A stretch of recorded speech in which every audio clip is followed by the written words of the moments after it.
Oded Yanon. Oded Yanon is the Israeli scholar who put forth the paper, A Strategy for Israel in the 1980s. And in that paper, it's a plan that's outlined to basically divide up the Arab world, and Iran too, I believe, into smaller states, with the idea that smaller states are weaker states and therefore easier to dominate and control.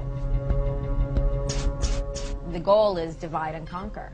If people are pitted against each other and fighting each other, then they are basically, their attention is diverted, and it's easier for the empire power to take the resources and subjugate the people, and then you have colonialism.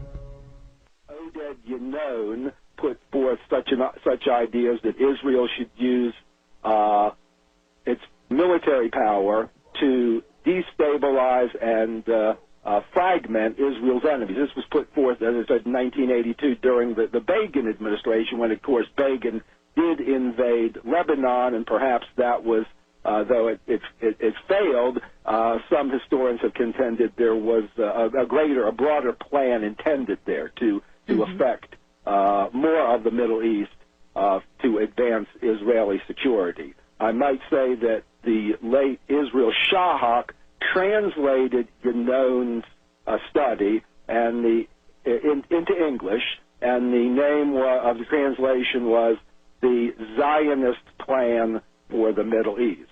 Now, after 1996, the neoconservatives started to emphasize that the threat wasn't simply to Israel, but it was a threat to the United States, that there was a terrorist threat from the Islamic and Arab countries and groups in the Middle East, that the United States had to do something about it. The fundamental threat, they emphasized, came from Saddam Hussein in Iraq. Just want to point out that in both Yanon and Study and A Clean Break, there was an emphasis on attacking Iraq first, that Iraq was a key, let's say, a geostrategic location for Israel to destabilize all of its enemies in the Middle East.